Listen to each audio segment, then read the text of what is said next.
We may still be quite a few months away from the 2026 Winter Olympics, but preparation has begun and it touches Penguins captain Sidney Crosby. We'll talk about that and more right after this.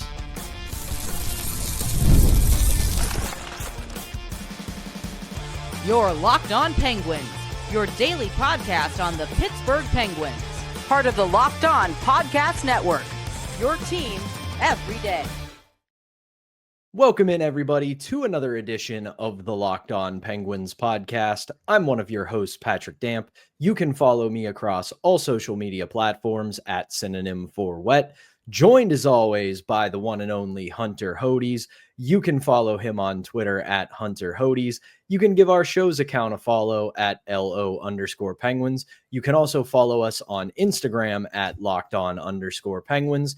And of course, we appreciate you making us part of your daily routine. Don't forget, we're free and available wherever you get your podcasts, as well as YouTube. And if you follow us on YouTube, make sure you've hit that notification button. That way you can be among the first to know when we drop our latest episodes. Before we get started, today's episode is brought to you by Monarch Money. Take control of your finances with Monarch Money and use code LOCKEDONNHL at monarchmoney.com for 50% off your first year. Got to get a little bit of housekeeping out of the way for all of you today. First and foremost, our schedule for this week is going to be a little bit wonky. We are still going to do our 3 episodes per week, but we're going to record today as you're listening to this one on Monday. We'll be back on Thursday, and then we'll be back again on Friday. I'm sure if you're a Penguins fan, you know that Thursday is a holiday in the Pittsburgh Penguins world. So obviously we got to do an episode on that. And then Friday, we'll continue our top 25 of the 2000 series, as well as Fan Take Friday, where we'll get your questions, your takes, and everything in between for our weekly Fan Take Friday segment. One last thing before we dive into it. Let's give our boy Hunter Hodes here just a little bit of grace on this episode. He had himself an active weekend. He was at a concert. He was yelling at the dogs. He was doing all that good stuff. So his voice, it's on the mend right now. So let's just be wary of that. But Hunter, let's get started. Like I said at the top, we're still quite a ways away, obviously, from the 2026 Winter Olympics. You can just look at the calendar. It's still 2025. So we've still got some time. But this is going to be an interesting segment because Hockey Canada invited 42 players to its orientation camp ahead of the Olympics. A lot of names on that, a lot of big names. Obviously, one of them is Sidney Crosby. We know he's Captain Canada. We know he's going to be there. So the other thing, before we dive into the Crosby end of it, that I want to get a little bit of a touch on a little bit here to start is there are some interesting names for Canada that I'm curious to see if they're going to make the final cut. And that includes some names like Connor Bedard, Macklin Celebrini, Ryan Nugent-Hopkins, Evan Bouchard, and the goaltenders. This is always going to be Canada's Achilles heel right now. Jordan Binnington, Hill, and Sam Montembeault. Well, Logan Thompson, my friend, and yes, people, my voice is totally shot right now. You can flame me in the comments on YouTube. You can send me a DM. Was at a concert. My dogs were bad all weekend. I love them to death, but they were being very bad when we had some company over. So I yelled at them a few times and I lost my voice off that and at this show. But that's neither here nor there. But Pat, what did Logan Thompson do to keep getting snubbed from this? It's like the tweet you put out. Hey, should be doing something right now, but really can't put my finger on it, right? Kind of like the Phil Kessel meme a little bit. But I will say, just because some players are not at this orientation camp doesn't mean they can't be invited to Team Canada. I'm sure they're still considering other players. These are just a good amount of them. But also, Tom Wilson is going to be there, and I will kind of laugh if Canada takes him on the team and plays him on a nightly basis, considering that I think there's better players, but that's neither here nor there. But I wrote about this for Hockey News over the weekend. Sidney Crosby headlines this list. No surprise, he's going to be the captain. He is chasing his 3rd Olympic gold. We all know that Canada is stacked going into this. They have the best forwards. Defensively, they are also very good. Goaltending, though, other countries have them beat. We all know that. The United States, they will have a better starting netminder. That's just one team that I can throw out there.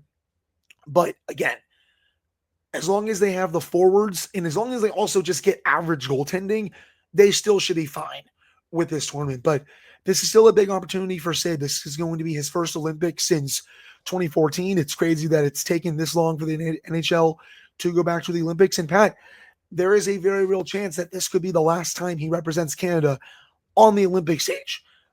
Maybe he's still playing in 2030. We'll have to see. He turns 38 later this week. So, of course, that's why we're doing the episode on Thursday. But he's going to be into his early 40s the next time the NHL goes back to the Olympics. There's no guarantee that he is going to be playing at that point. Obviously, very well could be. He's been aging like fine wine. But this still could be the last time he represents them on the Olympic stage. So he's going to want to go out with a bang. But I'm just really excited that we're seeing this orientation camp for Canada. It happens later this month in Calgary, August 26th through the 28th. So just want to get the dates out there for everyone. Again, apologize for my voice. I don't want to speak too much today. So Pat, take it away. For sure. It wouldn't shock me at all if Crosby is still playing into his early 40s because his counterpart, Chris Letang, it doesn't get talked about as much, but his fitness and workout routine is stuff of legend. He takes extremely good care of his body and does a lot to stay ahead of the game, which is kind of the underrated secret sauce for how good he is because he trains like a maniac, and that definitely helps with longevity. One thing I want to touch on real quick, just because I know he's a rival for the Penguins and you brought it up, I could see Tom Wilson making Team Canada, but in a sort of lifetime achievement award role where, love him or hate him, he has kind of redefined the power forward group for the modern era. And while I don't see him among the best Canadian forwards, it's a guy who has had a pretty good career, and Canada could bring him along just to say, hey, listen, you're going to get a game or two in the preliminaries. And then once we get to the medal round, enjoy the ride. You're going to get yourself a medal. You're going to get to enjoy the Olympic experience, and you can go about your merry way. I can see both USA, Canada, other countries doing that with some NHLers who you would definitely put on the fringe. And you just look at them and go, listen, you were good soldiers. You were good for the national programs. You were good for the NHL. You're not going to be a main roster player. You're not going to be an every game player, but you've earned the right to hang out at the Olympics and get the experience. And we know with the IIHF that they have expanded roster limits, so you can bring a few guys who you might never play. I think of Marc-Andre Fleury at the 2010 Olympics. He was on that gold medal winning team. He didn't play. He just hung out. He was the third goalie. So that's something you can do. The main crux for me wanting to do this segment today is not that this is big breaking news, not that we ever expected Canada to suddenly be like, yeah, you know what, Sid, you're not coming because he's Sidney Crosby. It's a given. He's going to be there. I don't want to breathe life into the annoying, oh my God, Crosby's got to go somewhere else. They owe it to the league to send Crosby to a winning team. I think this is something that's going to keep him in Pittsburgh because, yes, he's a legendary competitor. He has the competitive fire that none other have. We hear the stories all the time. He won't leave the ice until he wins a friggin' shootout contest. He won't leave the locker room until he gets the last shot of tape into the garbage can when he's taking off his gear. But I think he understands that. He understands and agrees with Kyle Dubas's plan to rebuild, retool this team to get him some talent when he's on his swan song in a couple of years. But he's also got the Olympics coming up. So he's got to play well. He's got to work hard. He's got to stay sharp and work towards that, while the Penguins on a parallel track are going to probably not be that good. It's not like all hope is lost. It's not like we're at the time period where the NHL told their players, you're not going to the Olympics. You're going to have nothing to, it's not like he's going to have nothing to play for. He's going to have that in his view, He's going to have that as his motivation. And let's be honest. I mean, we know that Canada's never going to cut him from the roster until if he's done playing in 2030 or if he's a shell of himself in 2030, but he still has to stay sharp. He still has to be Sidney Crosby. So he's going to have something to play for. Not all hope is going to be lost for him. And he's going to get to help mold a new generation of player, both here in Pittsburgh and for Team Canada. So when you're a guy like Crosby, who has done everything you can do at the NHL level, at the international level, and so on and so forth, the last thing he's going to give back to the game is handing it off to that next generation. Right, and you can see how much fun he had playing with someone like Rutger McGroarty down the stretch, even someone like Ville Koivunen for the Penguins. And even after the season ended, right, he also had a lot of fun playing with Celebrini at the World Championships. I think that's going to carry over to the Olympics as well. Connor Bedard, it's still, to me, a TBD if he makes this team. That might be a hot take to some people. He just wasn't that good last year. He's going to be on Team Canada for a long time, but they're also so stacked right now that it would be kind of funny if they didn't put him on this year's team, but also had him on, 2028 for the World Cup, the next Olympics after that, so on and so forth. But he can still help mentor him as well. Celebrini, I think right now actually has a little bit of a better chance of getting on the team, but they might just take both. Why not? You're Team Canada. You're going to be stacked no matter what. But you're right. He can help mentor some of those younger players who are going to be the faces of Team Canada for many years to come. And same here with the Penguins. And I can also tell you, Pat, he hates being asked about, like his future and all that. Penguins PR also hates it. They will get mad at you and they will make sure you get flamed basically forever, honestly. So don't make the mistake of asking about it, talking about it, doesn't go anywhere. So, yeah. And it's not I'll say this and we'll head to break, get to our next segment. Not a one-to-one comparison. Obviously, they have their differences and they're not close to the same player, but I kind of look at Bedard similarly to the way I did Sid in 2006. Like, obviously, with the benefit of hindsight, not taking Sid to the 2006 Olympics was pretty dumb on Canada's part. But they also kind of looked at Sid like, listen, you're going to be the face of Team Canada for a long time moving forward. We're going to give some of the veterans their one last ride, and then it's your time. It wasn't like Hockey Canada completely snubbed Crosby. They weren't like, nope, you're not part of this yet. Get out of the way. They were like, listen, your time's coming.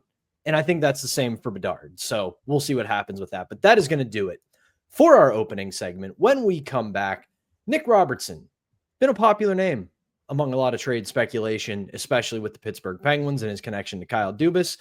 His arbitration is done, but it might not be the right time for the Penguins to pull the trigger on a trade for Nick Robertson. We'll talk about that when we come back right after this.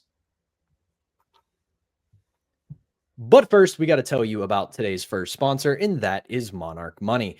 Have you ever wished that managing your money felt easier? With Monarch Money, it can be. Whether you're growing your savings or planning a big purchase, Monarch Money puts you in the driver's seat. It's like having your own personal CFO, giving you full visibility and control over your finances. Monarch Money, it's more than just a budgeting app. It's a complete financial command center. You can track all of your accounts, investments, and spending all in one place. So in addition to managing your money, you're building wealth. I've said it before about Monarch Money. I use it. I'm a huge fan of it, especially for the all-in-one convenience. All of my accounts are right there on the Monarch Money app. I'm not juggling between Google spreadsheets, banking apps, credit card apps, bills apps, you name it. It's all sitting right there. It's a one-stop shop. I'm able to manage all of my money, my savings, everything else. It's a fantastic tool to have in your toolbox, especially if you're looking at making some of those big purchases here in the upcoming future. So take control of your finances with Monarch Money. Use code LOCKEDONNHL at monarchmoney.com for 50% off your first year. That's monarchmoney.com, code LOCKEDONNHL for half off your first year. We're back here on the Monday edition of Locked On Penguins. I'm Patrick Damp, right alongside Hunter Hodes, and let's dive right back into it. Hunter, the Toronto Maple Leafs and forward Nick Robertson have settled their arbitration case. He is signed for 1 year at $1.825 million. And I understand that this is a very appealing trade target for a lot of people in the Penguins orbit, even putting aside the relationship he has with Kyle Dubas and Wes Clark. Those two are responsible for drafting him into the Toronto Maple Leafs system a few years ago. But I keep coming back to this with a lot of people, whether it's free agents, trade targets, whatever. I just don't think timelines completely match up right now when it comes to Robertson and the Penguins. And it's not that I don't think he ever will, or that he wouldn't. I wouldn't be upset if in 2 weeks we find out the Leafs are trying to make money work because they're getting close to the cap. They've got an absolutely unbelievable amount of forwards right now. They have to move some money and some bodies around. But I look at it this way. The Leafs are going to need Nick Robertson a lot more right now going into this upcoming season than the Penguins would. We know where the Penguins are right now. They're in the middle of this rebuild. They're not looking to win. They're not looking to go on any sort of Cinderella run. They're looking to still stockpile assets, get younger players, and all of that. And yes, Robertson counts as a younger player, a younger talent. There's a lot of untapped potential there. But then you look at the Leafs. You look at their forward group right now, especially sans Mitch Marner. They're going to need Nick Robertson to take that next step. They're going to need to have him in their top 6 or at least their top 9. And if you trade him away, unless you get a legitimate top 9 or top 6 forward, that's going to be a bit of an issue for the Leafs, because you look at this forward group, the top of it, really good. Obviously, Austin Matthews, one of the best modern day goal scorers. William Nylander, underrated superstar, just quietly gets it done every single year. Matthew Nyes, he's going to be a force for a while. John Tavares, they got him on a really good deal, still a very good player. And then after that, it's Max Domi, Dakota Joshua, Nicholas Waugh, Kalle Yarncroke, David Kampf. They're going to need Nick Robertson this year. I agree with you, and I still think they're going to regret letting Marner go. It's very hard to replace 100+ points in one offseason. They're trying, but they're still not there yet. They're a playoff team to me, but I think a little bit less of them as a contender now that Marner's gone. And yeah, I know they had to change something up with the core 4 era, but it's still very hard to replace 100+ points when you look at it objectively. As for Robertson, though, even if they trade him, they're not getting a top 6, top 9 player back. That's ridiculous. Like Nick Robertson, I like him as a depth player. He's still really young, only 23 years old. But again, 29 goals combined these last couple of years, 15 goals this year, 22 points in 69 games. Someone like that is not going to get back a top 6 or top 9 forward. I'd be pretty surprised. And the main reason we are talking about this is because Elliot Friedman dropped on a summer edition of 32 Thoughts that he had been called by some people wondering if the Penguins could look to trade for Nick Robertson. I would still be all for it if you can trade away, some type of pick, even a prospect that you're maybe not as high on, something like that. Again, I don't think it's going to cost a lot to pry Robertson out of Toronto. It's not going to be some big package that you're going out there and getting a true top 6 winger. No, Robertson will be a, third line winger potentially on this team, maybe a 4th line guy. But you also have to consider right now, Pat, Penguins haven't made any subtractions from their lineup at forward. They've only made additions. Brian Russ is still here. Rickard Rakell is still here. Some of the other players that could be available via trade, Noel Chari, Danton Heinen, Kevin Hayes, they are all still here too. So if you add Robertson, that only adds to the surplus of forwards on this team, in my opinion. But don't get me wrong. if he were available this offseason and the price was not bad, I would still be all over it. You're trying to get younger. He's only 23. You're trying to give him more of an opportunity. There you go. He can play full-time, bottom 6 minutes. He's shown an ability to be a depth scorer these last couple of years. Why not? However, and as I wrote for the Hockey News, they just signed him, and they may look to deal other players while keeping Robertson going into the season because they feel like they may need him. And they are also still trying to sign Jack Roslovic. It sounds like they are still in on him. Best forward is still available on the market. I think there's 4 to 5 to 6 teams still in on him. So you have to factor that into account as well. So all that said, if he's available this offseason, sign me up. But if not, might make more sense for next year when it's funny, Pat, he's going to be an RFA again. So we can do the same song and dance again next summer. Well, and that is also kind of the point I was getting at is, one, they only have just a shade under $2 million, the Maple Leafs, available in cap space. Right. So whatever you do, this is going to have to be money in, money out for the Maple Leafs. They can't just throw some things away and take on a bunch of salary. And then you add in what you said. I don't think right now, if he blossoms into a true top 6 forward, which is still very much still very much a possibility, he isn't that yet. So you're not going to get a big return for him. And to get a legitimate top 6 forward, it's going to cost money. Forget about the trade package itself. It's going to cost them money on the salary cap, and they just don't have it. So that kind of all weaves it together for me in the sense that if the Penguins are going to try to get him, the Leafs aren't going to get a big return. This isn't going to be the Ruster-Raquel trade. No. That's just not going to happen for Nick Robertson. So then you put all that together, the timeline just doesn't really match right now because the Leafs still very much, even if they are expected to take a step back this year from where they've been, from being a team that we talk about at the start of the year as a Stanley Cup contender to just a playoff contender, they still have to get there. They still have to have a productive season and make the playoffs, do well in the Atlantic Division. And to do that, they're going to need Nick Robertson to blossom into that top 6 forward. So getting rid of him, save for maybe having somebody else step up or signing Roslovic, they still need him. So I look at it as, to also bring it to what you said at the end of your what you said, realistically, he's going to be an RFA again next year. And if he goes out and has a big year this year, the Leafs have a big decision in front of themselves, which doesn't even get into the context of how did they do? Because if they underwhelm, if they have another Leafs style season where they got all this hype going into the playoffs and it looks like they're finally going to do it and then they disappoint, you know that they're going to try to make big changes again.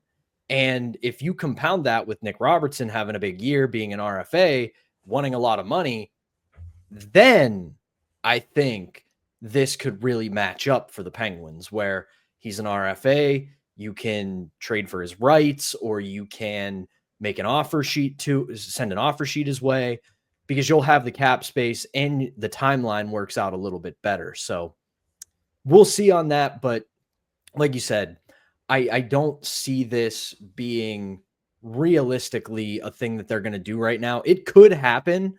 I just think very similar to a lot of things I've talked about with UFAs and trades for the Penguins right now, the timeline is maybe 1 year too early for Nick Robertson and the Penguins. That might be fair, but again, we still have to see what else the Leafs decide to do this offseason. They still have to make, I think, several moves before the start of the season. With their cap situation, the amount of forwards they have, still being in on Roslovic, especially if they get him, that's another move they have to make to try and clear up cap space. So they still have, I think, a lot of irons in the fire right now. But hey, if something makes sense for the start of the season for him, by all means do it. But I think as of right now, the more likelier scenario is that they keep him this year, and then we do the same song and dance in 2026. But hey, I've been wrong before. For sure. We'll see what happens. Obviously, like you said, like I've said, if they find a way to go get him, not going to hear us complaining. That's a good young forward to add into the mix. But right now, I'd put my marker down as saying it's probably unlikely at this point. And that is going to do it for our middle segment. When we come back, the World Junior Summer Showcase is in the past. Let's take a look at how some of the Penguins prospects who were in attendance did. We'll do that when we come back right after this.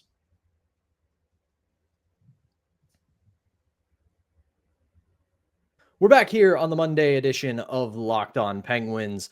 I'm Patrick Damp right alongside Hunter Hodes, who's gutting through it. You gotta love the heart. You gotta love the grit from the one and only Hunter Hodes. He's crushing it right now. So let's finish strong here, Hunter. Let's talk about the World Junior Summer Showcase.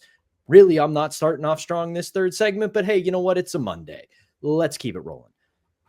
Big headline coming out of the end of this showcase, and we've said this before, you don't need to read too much into the game results. You don't need to read too much into really the whole thing, but you do want to keep an eye on it because it's prospects playing in national programs with other top talent. You want to see how they mesh there. But for the Penguins, the big headline, as I said, Ben Kindle gets a pretty nice goal for Canada in their final day. And all things considered, I think the Penguins prospects put up a pretty good showing in this showcase. They were featured alongside top talent. They were featured alongside some higher draft picks and higher rated prospects. They did not look out of place. And again, you don't want to read too much into what is a glorified summer hockey camp, but there are aspects of it that can give you a little bit of a roadmap to say, okay, we know where this player is. We know where they can go. Now let's work toward that. With some of these prospects getting the opportunity to play with higher end talent and not look out of place, it shows you that, yeah, they might not turn into superstars. More likely than not, they don't turn into superstars. But you can see the building blocks of they could be good, consistent NHL contributors.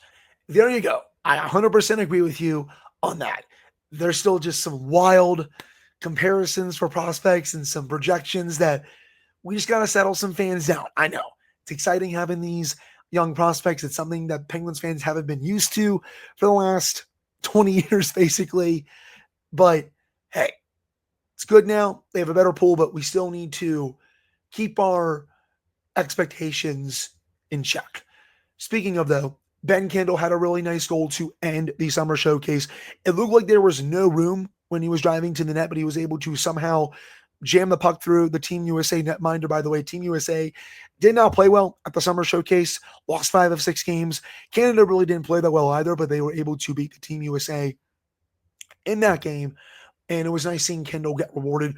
Brunick did not play in that game, Pat. He didn't play in all the games, but in the games that he did play, it was nice seeing him paired with Matthew Schaefer. We talked about it last week and how that really, I think, sends a message saying how much Team Canada values Brunick and sees the talent in him that they want to pair him with Schaefer, who was the top pick in the 2025 NHL draft. Next, Brunick will be obviously the Prospects Challenge in Buffalo next month. And then after that, training camp, and we'll have to see if he can pick up where he left off from last year. Also, I thought Will Horkoff had a really nice summer showcase, had a couple of goals, used the front of the net really well. And Chris Peters is one of my favorite prospect writers. He writes for Flow Hockey, and he kind of did an early look at who could be, Pat, on the next World Juniors team for Team USA. And he has Will Horkoff on that team. And I would expect it. He played very well during this. Max Swanson, I thought, was okay. Melvin Fernstrom for Team Sweden had a couple of really nice sequences, including a goal during the summer showcase. So all in all, I'm totally happy with the way the Penguins prospects played. But again, this was a glorified summer camp. Got to see how a lot of these guys do the Prospect Challenge. And then this fall with their respective teams. And I would love to see Horkoff at the World Juniors because we talked about this when it came to him not long after he was drafted. And we've talked about it the last couple of weeks. The biggest thing for Horkoff is he's at one of the best collegiate programs that he can be at as a prospect. Yes. And if he continues to show growth there, it's nothing but positive. And the same thing will go with the World Juniors. Very similar, though, as what I've been saying is manage the expectation for him, though, if he does make it to the World Juniors. I would be very surprised if he lights it up at the World Juniors. But if he is a good, solid contributor at the tournament, it again shows us, okay, he might not be a top tier, top level prospect, but you put him with good talent and he's not out of place. With where the Penguins are in this rebuild, that is realistically the goal of a lot of these players. Is they're not going to be the franchise. They're not going to be the guy that you build around. They're going to be the people you use to build around the franchise player that show that they can, when your team gets back to contention, be those role players who help push you over the edge and become a true contender because you're going to have a deep team. So all in all, really good showing from them at this showcase. Again, I know glorified summer camp, but you wanted to see how they played surrounded by a bunch of other elite talents, and a lot of them really showed that they are worth the Penguins drafting them. Obviously, it could all be for naught, but we will see. We're going to keep an eye on them and how they develop throughout the season, as well as into next summer. And hopefully when they eventually make their debuts with the professional organization. But that is going to do it for today's episode. Like I said at the top, we will be back on Thursday to celebrate the one and only Sidney Crosby on 8/7. And then we'll be back on Friday to continue our top 25 of the 2000s, as well as Fan Take Friday. But for now, for Hunter Hodes, I'm Patrick Damp. Thank you as always for tuning in, and we will be back on Thursday.